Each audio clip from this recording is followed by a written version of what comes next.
The family that vacations together stays together. At least, that was the plan. Except now, the dastardly desk clerk is saying he can't confirm your connecting rooms. Wait, what? That's right, ma'am. You have rooms 201 and 709. No, we cannot be 5 floors away from our kids. The doors have double locks. They'll be fine. When you want connecting rooms confirmed before you arrive, it matters where you stay. Welcome to Hilton. I see your connecting rooms are already confirmed. Hilton, for the stay. Wish you could become a morning person? You know the type, up before the sun, early morning runs, first one to the office with donuts and a smile. How do they do it? Easy. With the new Galaxy Watch 8, sleep tracking and personalized insights from Samsung Health help you improve so you can wake up to a whole new you. One who, dare I say it, skips the snooze? It's possible. Train your sleep with Galaxy Watch 8. Learn more at Samsung.com. Requires compatible Samsung Galaxy phone, Samsung Health app, and Samsung account. This episode is brought to you by Nespresso and Samra Origins by the Weekend Coffee Collection. Introducing Samra Origins. My collaboration with Nespresso is a connection to my roots, to my mother, Samra. Coffee that hits the right notes. It transports you. Crafted with unique notes and bold, soaring flavors. Experience a taste that moves you. Nespresso and Samra Origins. Discover more at Nespresso.com.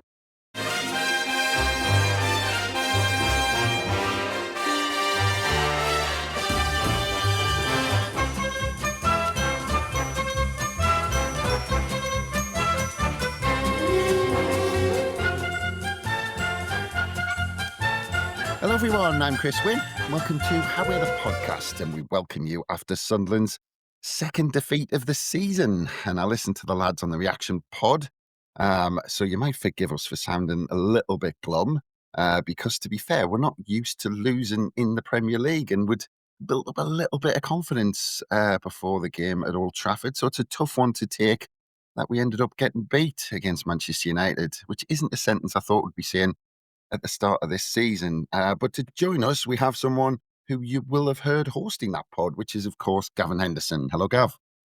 Hello, mate. Good morning. I did a bit of an Andrew there, didn't I? Hello, Chris. Yeah. I'm not as depressed as I sound, honest. Well, I heard Ant as well on your pod when you introduced him. Yeah, I think it's becoming a bit of a theme. We need to give people a pep talk before the start. We need to sound more enthusiastic. Well, to be fair, I was putting Ants down to the fact that we got beat, but yeah. But after a night's sleep, how are you feeling about it? Are you still? We both went out to drown our sorrows last night, and I'm not sure whether that was a good idea or not. Yeah. I got to admit, I wasn't actually that flat after the game, and you probably, anyone who listened to the reaction pod will have probably heard that. I was trying to pluck positives from it because, despite losing, I felt going into the game it was a bit of a free hit, in the sense we built up that many points before the game that if we got beat, it wasn't going to be the end of the world, basically. So we're going to get into it, but yeah, I'm probably just the same, actually, after a night's sleep. Whatever, knocked myself out with about 10 pints of Guinness last night. So yeah, feeling all right. Well, that's it. Well, like I say, we'll get into detail and see if your feelings change throughout this podcast. But as anyone who listens regularly especially to our Sunday supplement, we always like an expert on How We're the Podcast to tell us the things that we, of course, miss. And today we're joined by a good friend of the pod who joins us for the first time since our opening day win. We have long-time journalist who has covered Sunderland for a long time. We've got James Hunter. Hello, James. Hi there. Good morning, guys. How are you doing? Yeah, we'll get into how we're doing, because I'm a bit confused, I think, but we'll get into all of that. But it's an honour to be here. Thanks for inviting me on. No, it's our pleasure, because, like I said, we haven't had you on since that opening day win, and to be fair, I mean, since then, because we thought, well, everyone was asking questions after that opening day win more about West Ham, but we seemed to kind of, we went to Burnley and we had a bit of a knock there, but then seemed to go strength to strength after that, especially after the international break. I mean, how have you seen Sunderland's season since we last spoke to you? Yeah, well, obviously after that first game, it was a great day, and everybody was very high on the back of it. But what we didn't know at that point was whether it was a case of one swallow doesn't make a summer, or whether it was a one-off. And what Sunderland have proved over the game since is that it certainly wasn't a one-off. And so, I come back to you now, 6 games later after that first match, and the outlook's very positive. I think, despite the defeat yesterday, I think the outlook's very positive, and Sunderland have made an excellent start. Yeah, well, in those games, James, just before we get into the Manchester United game, of course, what's impressed you most about this Sunderland side, and how do you think? What is the best aspect in terms of us adapting to the Premier League this season? Well, the signings have been excellent. You can't, you can't really call against it. They've made some fantastic signings over this summer, and those signings have knitted together very, very quickly. Because often when a team brings in whatever it was, 12, 13 new players, you can be at this stage of the season, 7 games in, having not made a good start, and saying, well, it's going to take time for these players to gel. But they've hit the ground running, and they gelled almost immediately, didn't they? And I still think that there's room for them to improve and get better as that goes forward.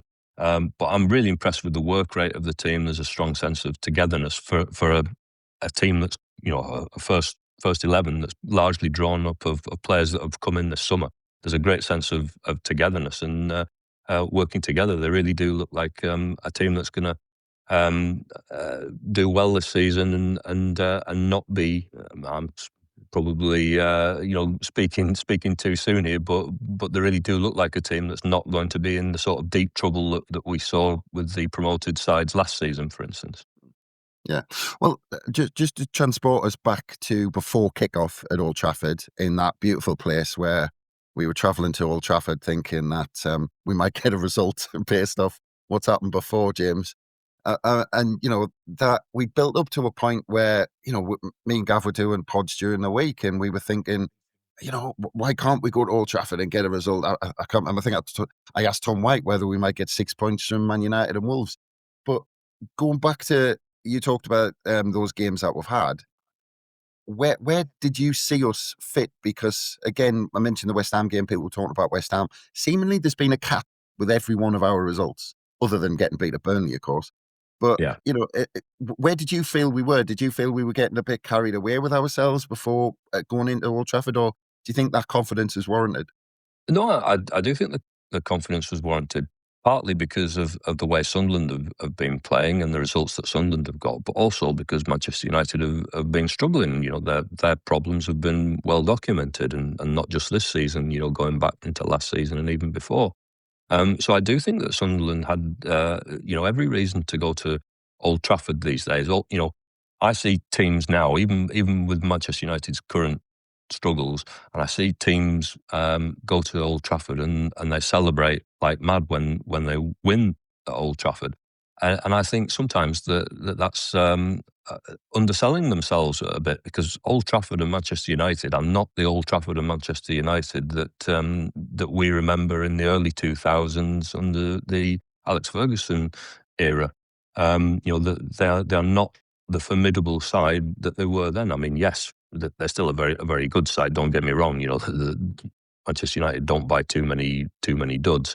But they're not Old Trafford isn't the impregnable fortress where you were fortunate to escape with a point, and you celebrated like you'd won the title if you managed to get that point.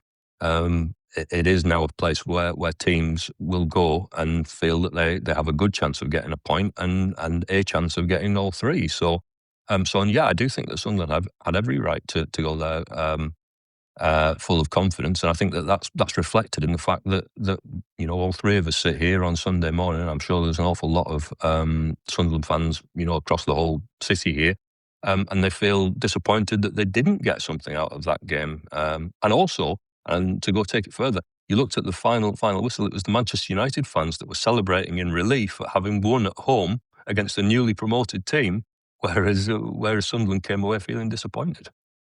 Yeah, you had to remind us we got beat there, James. I was in this beautiful Sorry. place before kick-off. I put myself back there, and you brought us back down with a bump. Sorry. But let's go let's go into the game because we have to. But let's go into the game, and I want to start with the team news, Gav, because I've got a little bit of a bone to pick with you slightly because I listened to the reaction pod. I can see you grin, and you came on saying that you were quite happy with the lineup that the manager went with. And again, I want to try and transport us, without the kind of advantage of having hindsight. But that he made the two changes. Dingra came in, Traore came in, Chris Rigg dropped out, and so did Talby. We talked before the game in the preview, Gav, that it was going to be a massive call to break that team up that went to Forest and had that fantastic performance. Defensive shape was fantastic. It's exactly what we needed at Old Trafford. And he made those changes. And you said that on the reaction pod, you thought it was a positive thing. But I was actually disappointed when I saw he'd made changes. The general reaction when the team news came out was people looking at it and obviously shocked and surprised and a bit, oh, all right. But also I was looking at it going, that's a really attacking team. And to me, it said we were going to go there and take the game to Man United. So when the team news dropped, although I'm fully with you, I would have been happy if we kept the same team. When I saw the team, I was impressed with the ambition of it. It didn't come off. Look, it didn't come off. And I was thinking about this actually. I think this has happened a few times, not often, but it has happened a few times under Le Bris where he's picked a really attacking team that surprised us and it's not went right. So yeah, I was a little disappointed, obviously, with the decision to drop Rigg, because I think Rigg had done nothing wrong to be dropped. Really, I think he'd done all right. But no, when I first saw the team, I just thought it looked ambitious. It didn't come off. We'll get into why it didn't come off and all the rest of it in a bit, I'm sure. But just when that initial team news came out, I looked at it and thought, fair play. We look like we're going to go there and try and have a go at them. And on another day, it might have worked. We conceded too early for it to work. But, had we held out a little bit more, it could have flipped. It could have been one of those games. When you go to Old Trafford and if you hold them off for 25, 30 minutes and cause frustration in the ground, that's when that sort of team can come into its own. Because all of a sudden the pressure then goes onto them. We start building up attacks, and that's where Dingra, that's where Traore can really go at them and maybe try and exploit the fact that they're not in very good confidence at the minute. But it didn't go right. We conceded too early for it to be effective, and as we'll go on to, we end up having to change it anyways. Yeah. I mean, James, what did you feel when you actually saw the lineup? Because again, I think Gav, regardless of whether you agreed or disagreed, it was a surprise for everyone that he made two changes from that team against Nottingham Forest. I mean, did you see it as a positive step? Because if there's anywhere we needed to improve, it was that final third. But do you almost think there was an element of maybe overthinking it? I think there's always an argument for sticking with an unchanged side after a win, such as at Nottingham Forest. What we don't know, of course, is whether Chris Rigg and Talby were fully fit. That's something we don't know. But I can also understand the logic of the changes that he made. Playing against Manchester United and the system that they play with the three at the back and the two wing backs, by playing a Dingra on the left, and in particular, the idea is to try and push, to pin their wing back in his own half. So the logic was clear, and Traore as well likes to get forward. So the logic was clear. It didn't work, but it wasn't particularly those particular changes that made the difference. It was really when Dan Ballard came on and Sunderland matched Manchester United up. That was the tactical change that suddenly made Sunderland look a lot more robust, I think, against Manchester United. So that was probably the right change. But yeah, I can understand the logic of the changes that Le Bris made. I can also understand the argument against that. Stick with the side that won at Forest. It's one of those. You only know whether it's right or not when you do it. It's easy for us to look back and say, well, it didn't work. But equally, if he hadn't have changed it, if he'd have stuck with the same side that he did at Forest, and Sunderland would have lost 2-0, then people would have been saying, should he not have made some changes and done something different? He has to make a decision ahead of the game. We get the luxury of looking back at it in hindsight, knowing how it worked out. So yeah, I can understand, both sides of that. Yeah. Well, we'll get into the game because only 3 minutes into the game, we had a chance, and I was up off my seat at this point, Gav. 3 minutes in, Xhaka slides the ball through to a dinger, I think it was, and he slid the ball across the face of the box. And I thought Traore was going to, a few minutes into his, first start for Sunderland, I thought he was going to come onto it, smash it into the back of the net, but he didn't make contact. But the way we started positively like that, and even though it did turn out to be fractionally offside, Adingra was, I think his toenail was offside or something in the end, and the linesman spotted it. But yeah, I thought with that attack and Xhaka kind of pulling the strings, I know it was the first few minutes, but to carve them open that early, I thought, oh, here we go, we've got a chance here. Yeah, we started really positively, which sounds daft to say because we conceded in the 8th minute. But in those 7 preceding minutes, I thought we actually we were good, and that's why. And we'll get into the goal, I'm sure, in a minute. But that's why it was such a sucker punch, because I was actually sat back going, we've started brilliantly. Yeah, we're really on the front foot. We're having a go at them. Yeah, Traore is going to be having nightmares about that, isn't he? Because even though he was offside, he completely misses the ball. His positioning's great. He's in the right place, but he doesn't get on the end of it. And I'm not going to dwell on it too much because it wouldn't have counted anyways. But it's just the fact that we got in that position, isn't it? And the fact that we cut them open a little bit and we got in behind. Again, when you look at the team selection, I think it was clear we were going to try and start quickly. And it's really frustrating that we conceded when we did, because that first sort of 7 minutes were an indication that we were being positive. So yeah, look, it happens, and at least we saw something a little bit different from us. I'm sure when we play other teams, and if we go in with a similar sort of philosophy and mindset and team selection, I'm sure it'll work from time to time. It just didn't work on this occasion. But yeah, Traore will be, I'm sure you had nightmares last night thinking about that. Oh, he'll have been over the moon to see the linesman's flag go up, excuse me. But James, I mean, the point is we're focusing on 7 minutes because, they seemed fantastic days at the time, those 7 minutes, and they seemed to last so long. But yeah, the point is that, we started so positively, and that might have been a consequence of the team changes that he made. Like Gav said, he was trying to be positive, and you made those comments as well.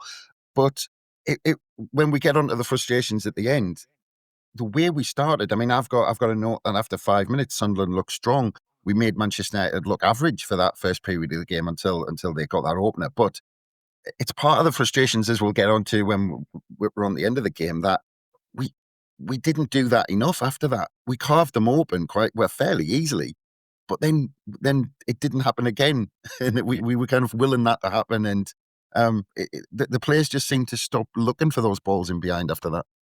It's the old adage, isn't it? Goals change games, isn't it? So, Sunderland had that great chance after about 3 minutes. We were talking about there. Now, I've only seen the replay of that from one angle, and yes, the linesman's flag goes up. Perhaps, have you guys seen other replays of it? Have you seen that he was offside? To me, it looked very, very close, but I couldn't be certain. It looked his knee was offside on one of the replays or so. But right, okay. Yeah. I mean, I'm not 100% sure. certainly, if Traore hadn't missed his kick, which probably comes from the fact that he's not played much football. If this had been his 5th appearance of the season, then he probably, we're in the fright of fantasy here, but he might well have made the connection and put the ball in the back of the net. Then it's down to the technologies to work out whether Adingra was or was not offside. But it looked very close. It certainly would have gone to VAR, and they would have had to look at it as it was. There was no need for a VAR check. But yeah, so Sunderland made such a positive start, and had that goal, had the ball gone in the net and had Sunderland been given that goal, then suddenly it's a different story. 3 minutes on the clock, Manchester United are behind at home. The pressure's all on them. and Sunderland have got a foothold in the game, as it was so quickly afterwards for Manchester United to go in front. Again, that goal changed the game, and it rocked Sunderland back a little bit. You concede inside the first 10 minutes away from home at Old Trafford, and it's a whole new experience, isn't it, for a team? So it does make a big change. But what I was encouraged about was that as the time went on, Sunderland did create chances. Granit Xhaka had a good pop from, what was it, probably 25, 30 yards, brought a save out of the keeper. Talby had a great chance in the second half. There were chances available to Sunderland. It's not as though they just, created nothing. And I've seen all too many games where Sunderland have gone to Old Trafford and created nothing and been very, very unambitious. And it didn't feel like that. Even when Sunderland were a goal down and 2 goals down, they still pushed and they still looked capable of scoring a goal, albeit they didn't manage to do so on this occasion. I think they were a little bit unfortunate in that this was the game that Manchester United chose to throw in their new goalkeeper. I think any of the goalkeepers that Manchester United have got, other than this new guy, Sunderland would have been fully justified at having a pop from 30 yards and seeing what happens, because we've all seen that the other goalkeepers that Man U have got are not particularly impressive. This new one, looks very, very good. So they were a little bit unfortunate on that, on that basis. But yeah, I was still hugely encouraged by Sunderland's performance, even though ultimately it was, to no avail. Yeah, and then we're talking about big moments in games this season, Gav, and we've talked about how these games have sometimes hinged on these moments, and obviously we've talked about hours after the 3rd minute. But then, as you said, the goal came, Gav, on 8 minutes, and I've got another bone to pick with you on your reaction pod about this goal. You were talking about Mbeumo cutting in and that him just doing something impressive and then playing a good ball into Mount, which it was, if you just take that into isolation, Gav. But I've got a feeling about this goal that it was almost, we've had a moment like this in most games. I remember, I think it was a Burnley, obviously just after half time when they got that goal. I'm thinking about Brentford with a disallowed goal where we lost concentration, Crystal Palace where they cut us open with one pass. And I thought that this was our split second of loss of concentration, Gav, this goal, because there was no pressure on Mbeumo cutting inside. And then when Mount got the ball on the edge of the box, no proper pressure, nobody really going out to him, closing him down to make sure he couldn't turn and get the shot in.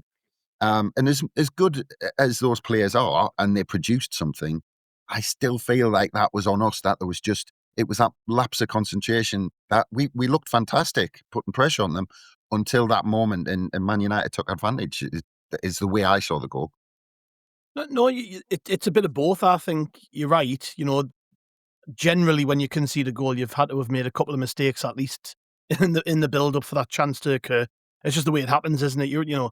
But I even, and you're right, and I think it kind of fed into the decision to bring off Adingra later in the half, because he wasn't defending well enough on that side, and they were really taking advantage of Masuaku because of that, and they were doubling up on him.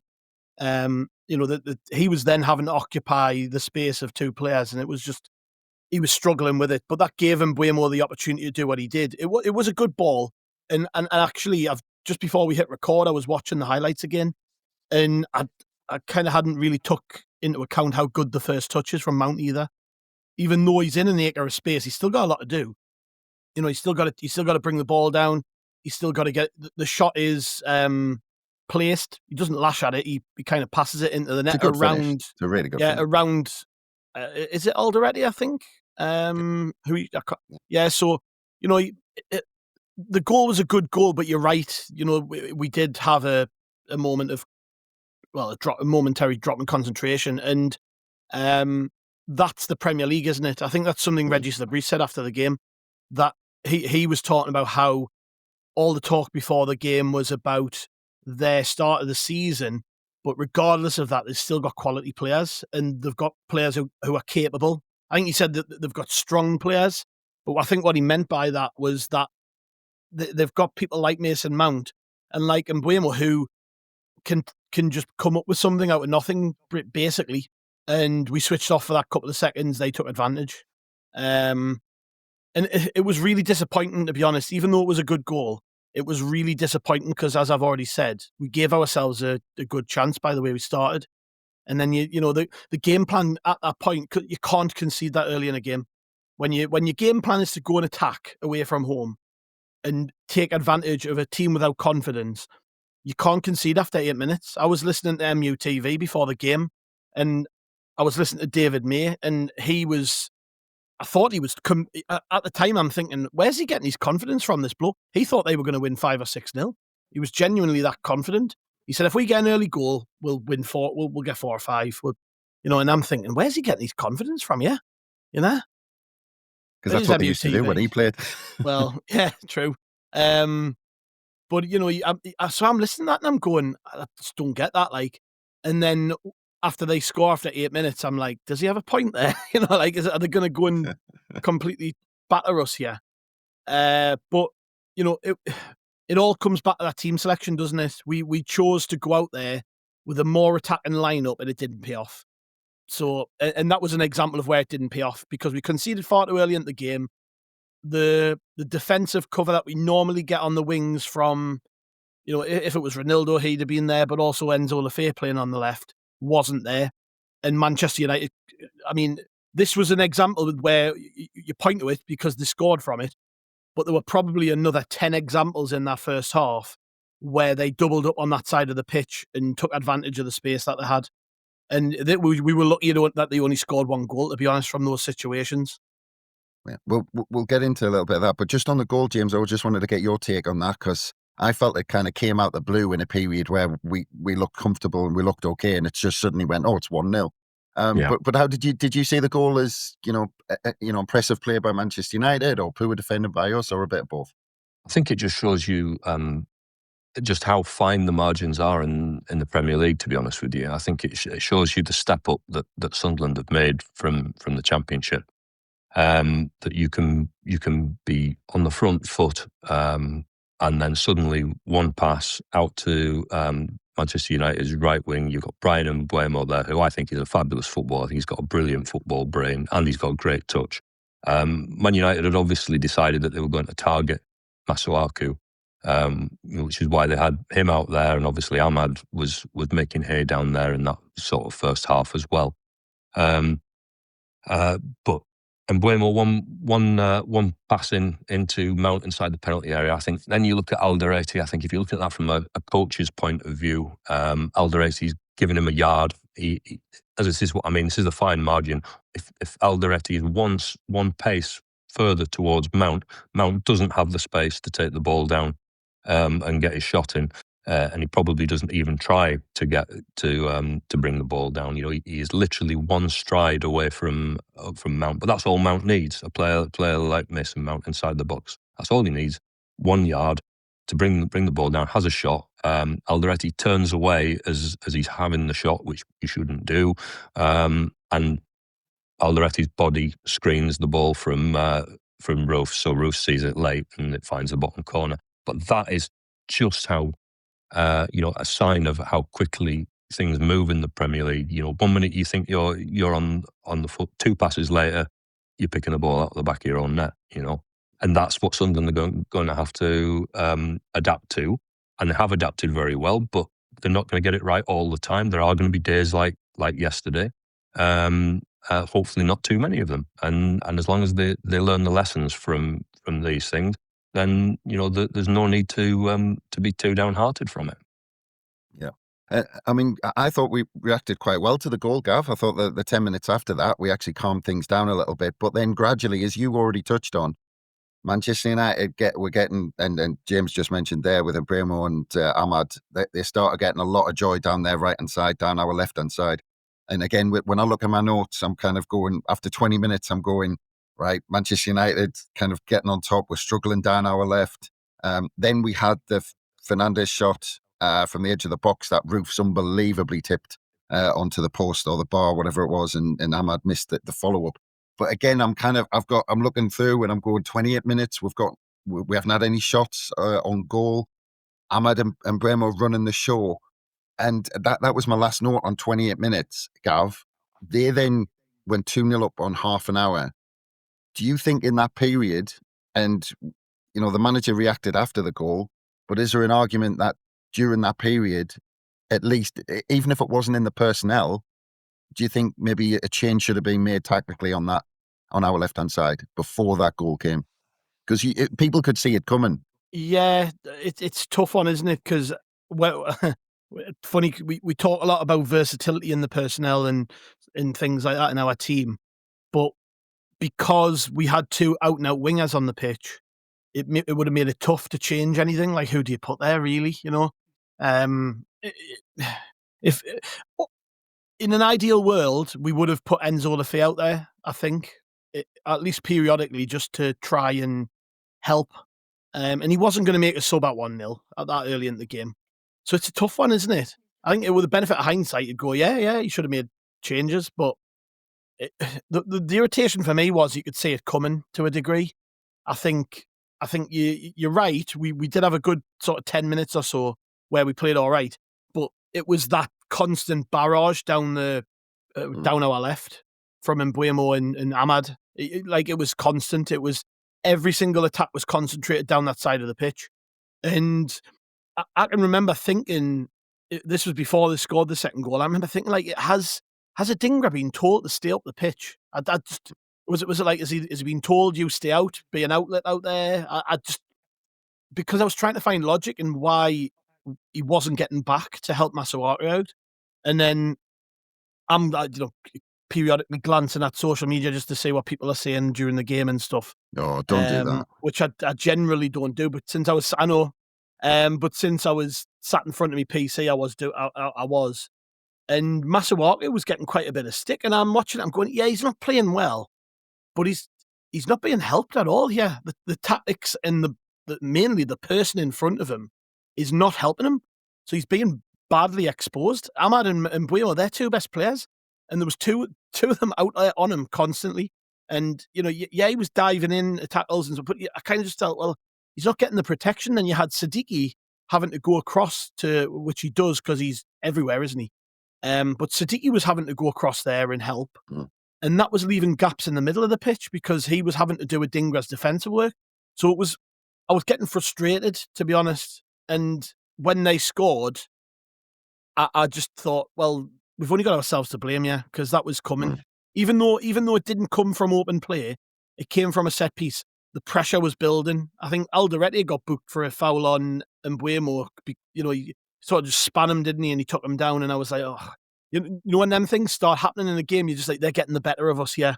And it was literally a minute or two later they got the second goal from. Yeah. From a situation that we've been exposing teams from, which makes it even more frustrating. Yeah. We're talking in hindsight, James. I get that, and it's very easy for us to say. But even at the time, I was genuinely screaming at for us to change it. I was desperate. I said, this can't go on, or else it's going to be game. They're going to get that second, and it's game over. But you could almost see it coming, and it was frustrating that, as Gav said, we left Masuaku so isolated on that left-hand side, and it was clear. It was clear something was going to happen, and something had to give. But is it too simplistic to say that we should have made a change, or if you're that much under the cosh, do you have to change something or tinker with it somehow? It's very difficult, isn't it? Because we're all Sunday morning analysts, aren't we? So you get that. Sometimes you go into a game, don't you? Not the game yesterday, but sometimes you go into a game and you're under heavy pressure from the word go, and you think, right, we're in real trouble here. But in those circumstances, nobody says a manager should make a substitution after 10 minutes, do they? Because, it's still 0-0, but we're under heavy pressure down one side. Well, manager should make a change after 10 minutes. Nobody advocates a change then. But in this case, he's got Adingra on. He's obviously decided to go attack-minded yesterday against Manchester United. The goal down. So you need a goal. You need a goal from somewhere. You need to try to get back into the game. So do you take off Adingra at that point, who's made your only chance of the game so far, which was the one inside 3 minutes? So do you sacrifice the guy that's created your only chance so far because you're worried about conceding a second goal. He obviously took the view that, no, it was better to keep Adingra on because you've got more chance of getting back into the game. Then you do concede a second goal, and at that point, your calculation changes. You think, right, okay, can't keep doing this, or we're going to, be 4-0 down by half-time, and it really is going to be trouble. So, I don't know. And different managers will calculate things differently. Le Bris will have, one attitude to that. There'll be more gung-ho managers that would say, no, let's keep Adingra on because he's still our best route back into the game, even at 2-0. And then there'd be, your Sam Allardyce, respect the point, and say, no, we've got to make a change earlier. So there's a million different, well, not a million different ways. There are many different ways of looking at it. And again, you only really know from the outcome whether you've got it right or not. What we could see is that when he changed the system and brought on Ballard, Sunderland suddenly looked a lot more competitive, and as though they would match Manchester United. Would it have been like that if Ballard had started from the word go?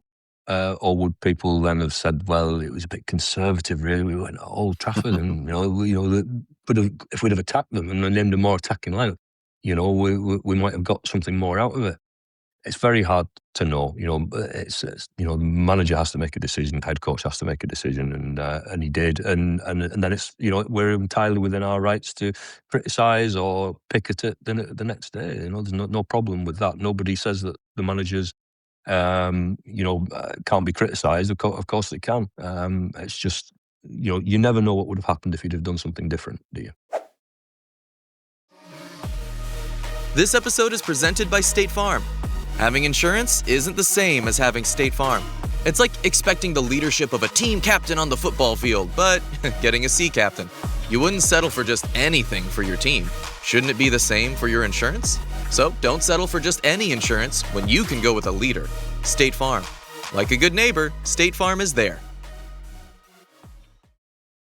No one should have to choose between their own safety and their pets. But nearly half of domestic abuse survivors delay leaving because they can't bring their pets with them. Purina is helping to create more pet-friendly domestic violence shelters through the Purple Leash Project, so survivors and their pets can escape and heal together. Visit Purina.com/purple to learn more. For a limited time at McDonald's, get a Big Mac Extra Value Meal for $8. That means 2 all-beef patties, special sauce, lettuce, cheese, pickles, onions on a sesame seed bun, and medium fries, and a drink. We may need to change that jingle. Prices and participation may vary. Yeah, and that's why they get paid the big money, because they're damned if they do and they're damned if they don't. But but half an hour that goal came, Gav, and they went all... Rory Delap, or was it Clint Hill who did it for Tranmere and all that? They went with a long throw. Yeah. It was you can say the kind of bunching at the front post because 5 Sunderland players went for the first ball. But I've not got a problem with that in some ways, because we try to win that first ball, which is what you want in a long throw, I think. But Hume was there on Sesko, and then you've got someone there to try and win the second ball, but he was half a yard behind Sesko. So everybody's talked about that bunching at the front post, but did you have too much of a problem with that? Was it the second ball you've got a problem with, or that first ball?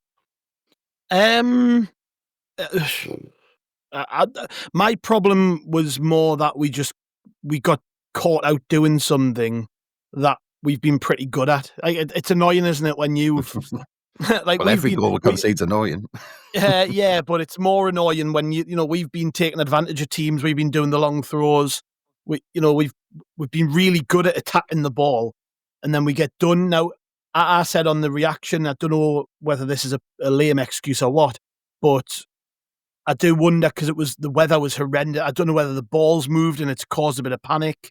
Because it was windy. Yeah, it was a bit of a lame excuse, Gav. I don't know. Maybe that had an impact. But the biggest impact was that when Mukiele goes up to win the ball, and he is about to win the ball, his own teammate clatters into him and causes the panic, which eventually means he flicks into a dangerous area. Look, there's no criticism of Alderete here. He's just trying to win the ball. But Alderete kind of bashes into Mukiele, and it's enough to throw him off. And rather than head the ball out of the box, he flicks it into danger. And again, when I come back to that thing that Le Bris said about them still having quality despite struggling at the minute, Šeško costs, what was it, 80 million? So I don't know. So it was a ridiculous fee for this kid, but that's what you pay the money for. He was there ready to tap it in. It was instinctive finishing from him, but the opportunity came as a result of our mistake ultimately. And that's the frustrating thing. Like, if the concentration's better, we clear the ball and it's a nothing chance. It shouldn't have even been a chance, really. We sort of shot ourselves in the foot with that one. It was very frustrating. Oh, and by the way, it wasn't Clint Hill that Tranmere, it was Dave Chalner. I just had to throw that one in. Ah, there you go. There you go. The long throws. See, I've got Clint Hill with my Championship Manager 2001, 2002 hat on. Wasn't he the one who, when we played them, got sent off and subbed off at the same time? Might have been, Was it Clint Hill? Didn't they bring Wayne Allison on for him or something like that? Yeah. I think that was him. I was in the crowd. On your mind. Yeah. I was in the crowd. I remember shouting that it happened and nobody else noticed. But anyway, but James, your take on that goal, where did it all go wrong? Was it, because I've got, in my head, I just think Trey Hume was half a yard off the pace, anticipating that flick landing in the middle of the goal, and Šeško was basically had that half a yard because he was already there. Yeah, well, the confusion starts because 4 players get drawn underneath the ball trying to win the first ball. So there's too many going up for the same ball. Trey Hume's in the middle of the 6-yard area. Šeško's behind him, and so he can't see. So Šeško comes from the blind side of him and nips in front of him. So if you like, you could say that Trey Hume didn't react quickly enough and Šeško was already on the move. Or if 4 players hadn't gone under the ball, if 2 or 3 players go, then the other player is a yard further back, so just in front of Trey Hume, and then Trey Hume has got more chance to deal with Šeško, or if Trey Hume knows that Šeško's behind him, better communication. So there's a lot of things, but yeah, it's definitely a defensive mistake, and they'll be analysing that to see exactly what went wrong and exactly how they avoid conceding a similar goal in future. But I think that you don't need 4 players going up for the same ball at the front post. It leaves you short-handed in the middle. And I think it flicked off Mukiele's head, didn't it, in the end? I think it sort of grazed his head. There, if anything, you might say that the weather plays a part. If you've got a wet head and a wet ball and the ball just, slides off it, doesn't it? And you don't get as much purchase on the header. But yeah, really, the problem is that Šeško came in on the blind side of Hume, and Hume should have been aware of that, and he also should have had some protection in front of him. Yeah. Well, you've both mentioned the weather, so I'm going to blame the wind and rain for that goal. And we'll move. And 5 minutes later, the manager made the change. Adingra came off, Ballard came on. We changed the formation. And then we looked a little bit more secure. I think we looked the better side after that. We had a bit of possession. And then in injury time, Gav, there was a long throw. Again, Hume was kind of kicked. Referee initially gave a penalty, but then it was called over to the side to make sure he got it right and changed his decision. Did the officials get to the right decision in the end? I don't know. I genuinely don't know. Still haven't got any clue about that decision. I think, was it Mike Riley on Sky apparently said it was the wrong call, watching it from the studio, so that's something. I don't know. He didn't kick him in the head, but it is still a high boot. And I think to the letter of the law, it's still a free kick or a foul or a penalty, So regardless of whether he makes contact, his boot is high. So I don't, but yeah, it's good. I imagine it'll probably get swept under the carpet pretty quickly, but I kind of made this point on the reaction pod yesterday. The laws of the game now, I just don't understand what's going on half the time. I'm sitting here and I'm like, I don't know, is it a penalty? Is it? Nothing's clear anymore. There's so much ambiguity in everything to the point it gets poured over, and you just think, why isn't it black? I hate to say black and white, but why isn't it black and white? Why is it not obvious what's a penalty, what's a foul, and why? And more importantly, how do Premier League officials who've got the benefit of VAR not know either? Like, is there that much confusion that they can't even make a simple call? Because I mean, we will get onto it, I'm sure, but there was another one later in the game, and it's like I'm baffled by just how something so simple is made complicated. Yeah, I like the way you're saying. You started off by saying I don't know, and then you wanted it to be black and white. It's contradiction throughout that. But James, there's three things about this decision. Firstly, obviously you don't get penalties at Old Trafford. Secondly, I do question the way Hume went down in terms of getting the officials to make the decision, holding his face, as Gav mentioned. And the third one is, does the bar have to be raised slightly? So that's a free kick if it's in the middle of the park, but does the bar have to be raised slightly to give a decision if that happens in the box? Right. Well, you've opened a whole can of worms here. I could spend the rest of the podcast about VAR. I really could. In fact, you could do a special podcast on VAR, and if you ever do, then I'd love to be on it. But I do think in this particular instance, they did reach the right decision. It took some doing, because if you look, first of all, Stuart Atwell awards a corner, so he gets the decision right. He awards a corner. He then speaks to his assistant, his linesman in old money, who thinks that Hume has been kicked in the head. And so then he awards the penalty. And then finally VAR say, actually, you might want to have a look at that. And he did, and he overturns it. And they did get to the right answer in the end. And the reason they got to the right answer is because if you watch it again, when the ball's hurled in and Sesko goes for the ball, he doesn't reach the ball, nor does he kick Hume in the head. His boot's coming upwards. It ends up probably about, chest height, I would guess, on Hume, but he doesn't kick him. It's his calf, actually, that's sort of here with his boot out front. Hume turns away as he does it, and the ball hits Hume on the side of the face. So Hume thinks he's been kicked in the face. So that's why he goes down. He thinks he's been kicked in the face because he feels the contact, but it's the ball. Sesko's thinking, well, I didn't kick him in the face. And so the referee is given the penalty because he thinks Hume has been kicked in the face. So when he then sees that hasn't happened, he overturns the decision. I think from the angle that the assistant was looking, it did look like he'd been kicked in the face. So they did reach the right decision in the end, much as it pains me to say it. But, I don't think that, Hume wasn't guilty of any play acting. He genuinely thought he had been kicked in the face because there was contact, but it was the ball, not the boot. And he didn't realise that. So all's well that ends well, as far as, the laws of the game being observed.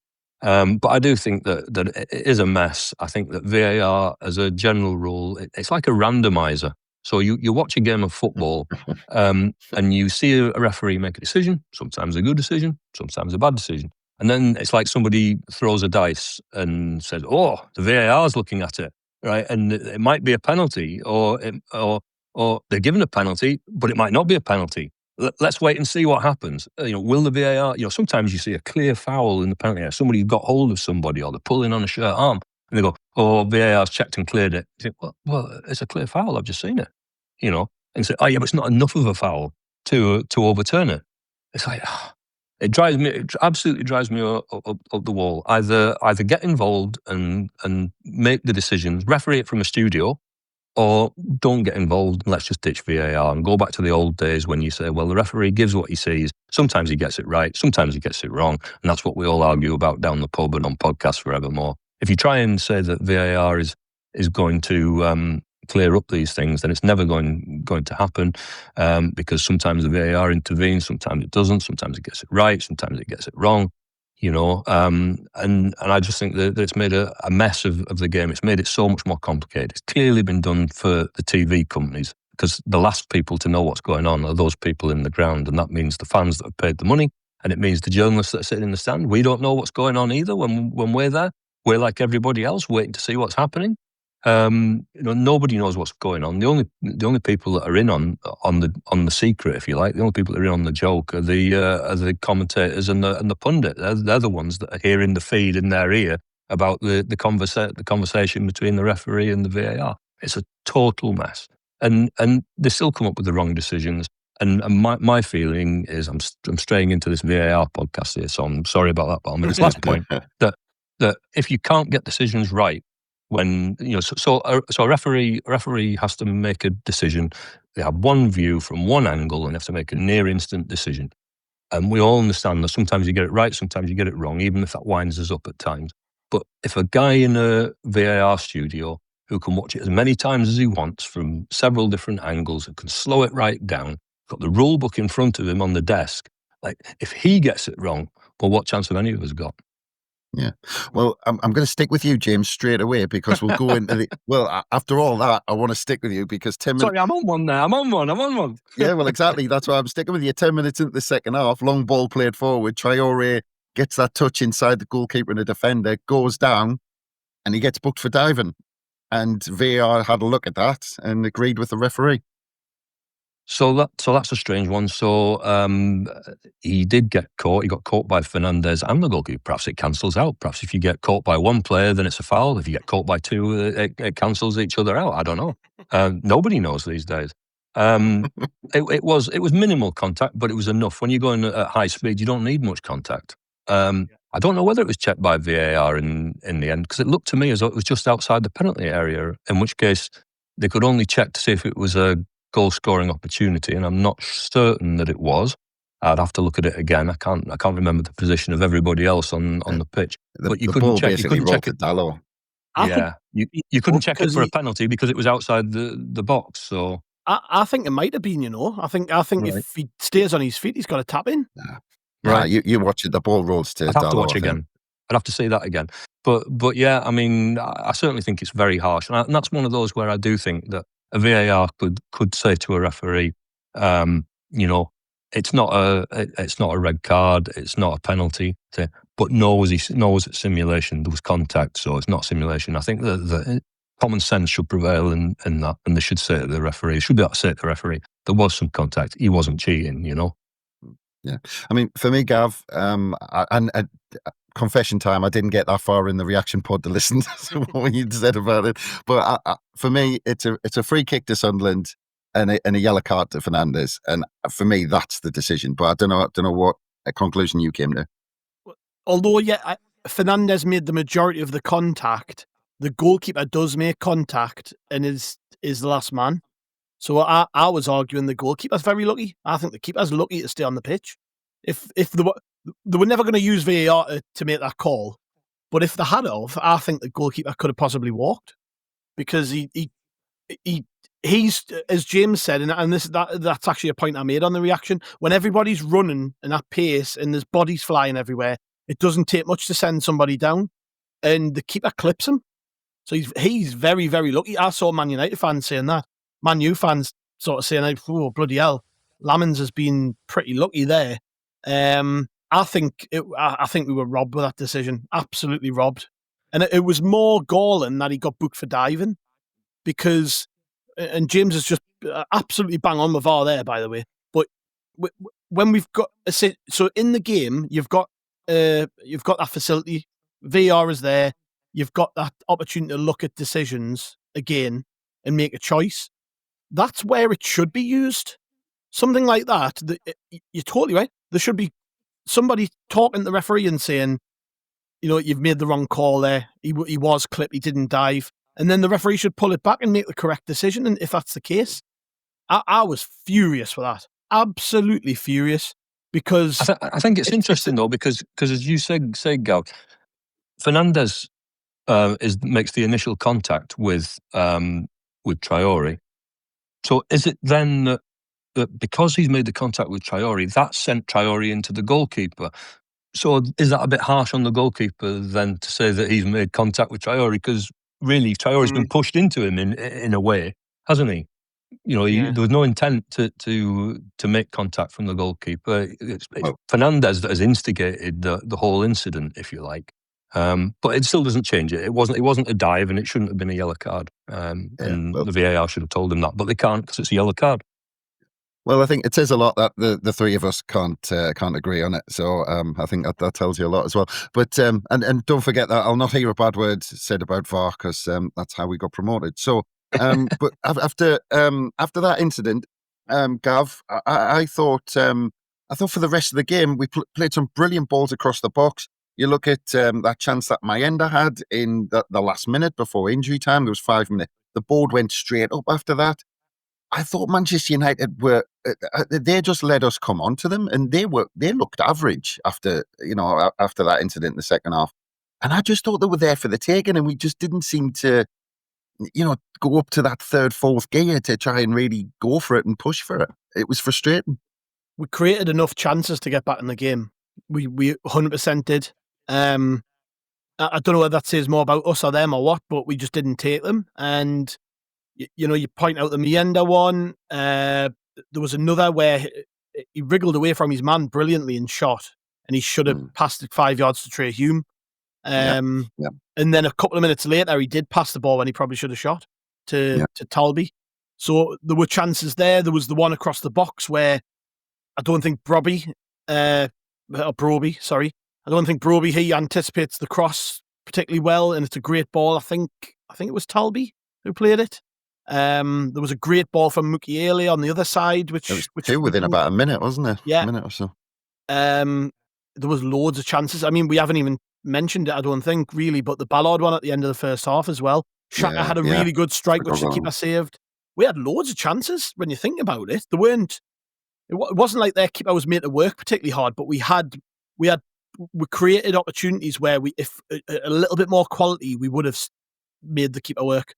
And that was the frustrating thing in the end, actually. It wasn't that we got beat. It was that we didn't give ourselves an opportunity to get back in the game by taking a chance. We probably should have. And I suppose in a way you can probably twist that into a positive, because there's been a lot of criticism of our build-up play. I say a lot. People have been pointing out that we probably should be creating more chances, or we haven't created enough chances.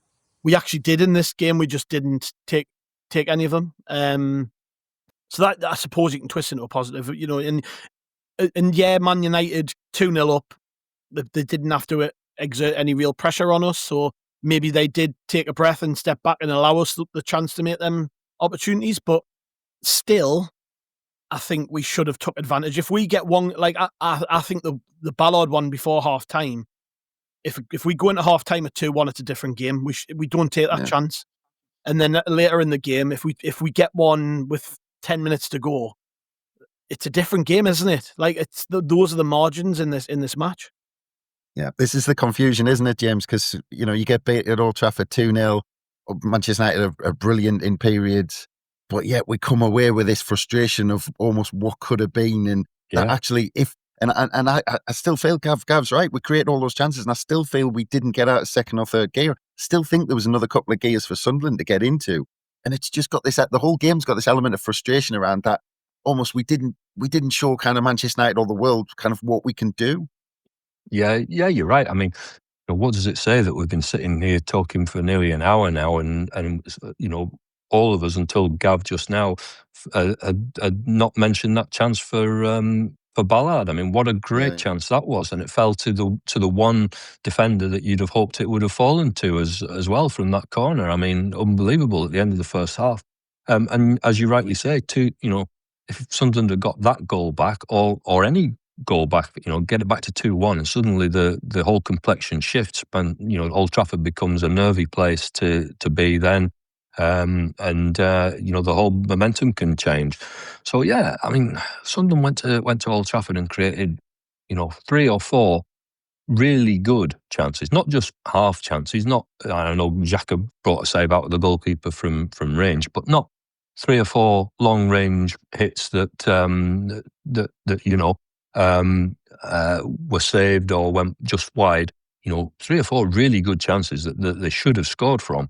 And there have been so many years when Sunderland have gone to Old Trafford and not had a sniff, not even, barely come away and not laid a glove on Manchester United. And it isn't like that anymore. And that's why we're sitting here feeling frustrated today. I mean, the best, the only thing I can say is, of course, Talby at the end, that chance, I mean, he shot straight at the goalkeeper. Anywhere else, and, you probably got a goal back 2-1. 5 minutes or so left, including the injury time, and anything can happen from there. And you just need one good hit from outside the box, one corner, one mistake, anything.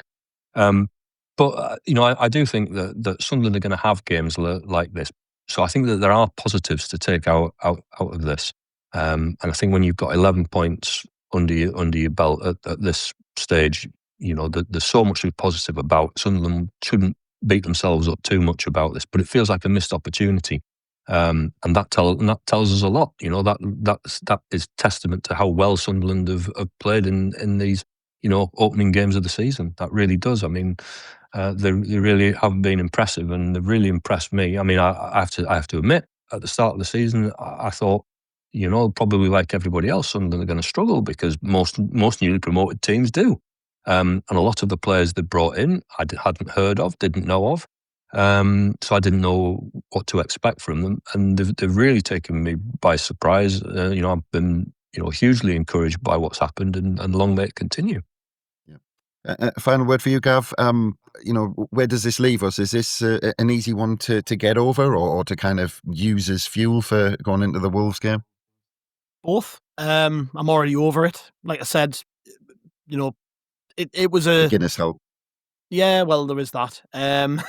It felt like again, and people might shoot us down for saying this, but it did feel like a bit of a, not necessarily a free hit, but like a game where you go into it and you're like, well, it almost feels like a bit of a bonus this if we get something because we've done so well.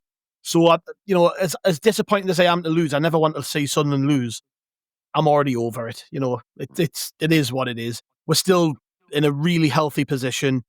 As I kind of said before there, you can twist some of this into positives. I thought once Ballard came on and we changed shape, we were probably the better team. We created loads of chances.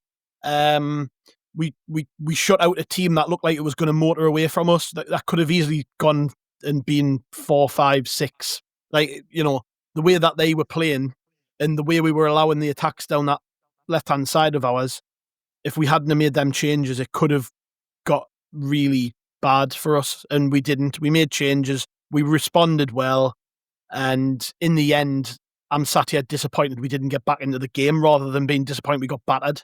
So, yeah, there's plenty of positives we can pull from it.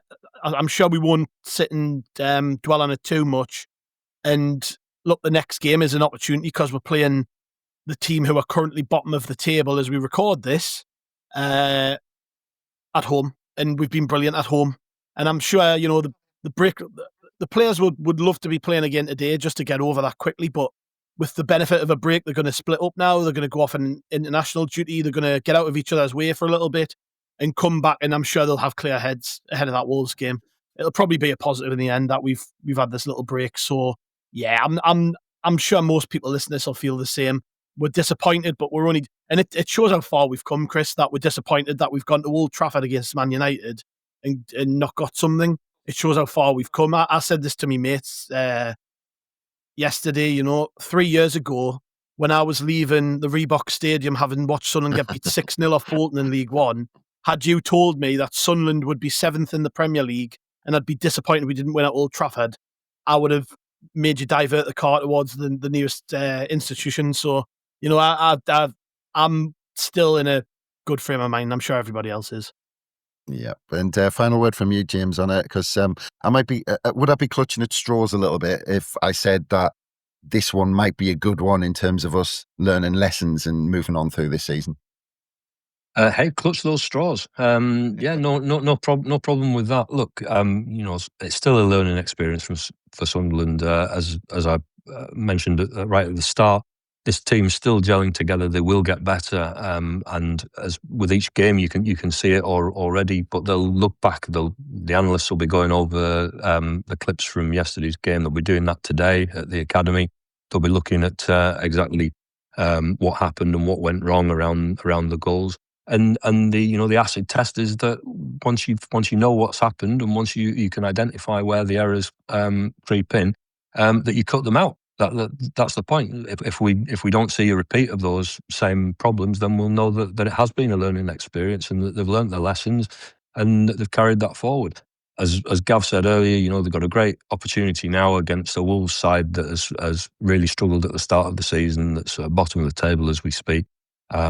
At home at the Stadium of Light, where Sunderland have been so impressive. So let's hope that Sunderland can get straight back on it after the international break and start picking up those points and continuing as they have in large part since the start of the season. Couldn't have said it any better. Thank you very much. And that just leaves me to say thank you very much for your time, James. Absolute pleasure as always. You're very welcome. Great to be here. Thanks, guys. Good stuff. And thank you very much, Gav. Always, glass half full, mate. It's always good to talk to you after a defeat. Yeah, hopefully I've added a bit of perspective, eh? It's been cathartic. The word cathartic only ever gets used when we lose, by the way. So we sit there and we go, oh, that was cathartic, wasn't it? Yeah. Never hear that when we're winning. These are always our therapy sessions, but thanks again, Gavin. And thanks again, everyone, for listening. Of course, we're going to keep on going with reacting to our defeat at Old Trafford. And we've got plenty more on the Roker Report website or, of course, on How We're the Podcast with our daily podcasts. But from us, it's bye for now.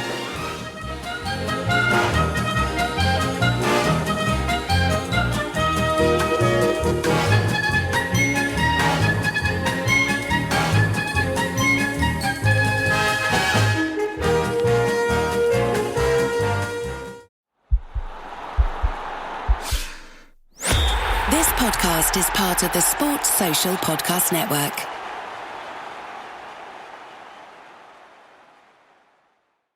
This is Hannah Burner from Giggly Squad. O-Pill is the first over-the-counter daily birth control pill available in the U.S. Let's be real, getting a birth control prescription is not always easy, and it's so much admin. In fact, about a third of women face barriers to access prescription birth control. Between scheduling appointments, missing work, class, or just trying to exist, it's a lot.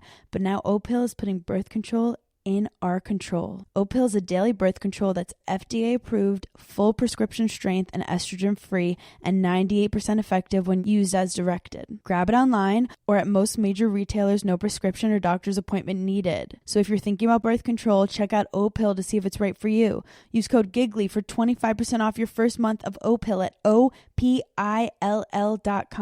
That's code GIGGLY at OPILL.com. Birth control in your control. We love to see it.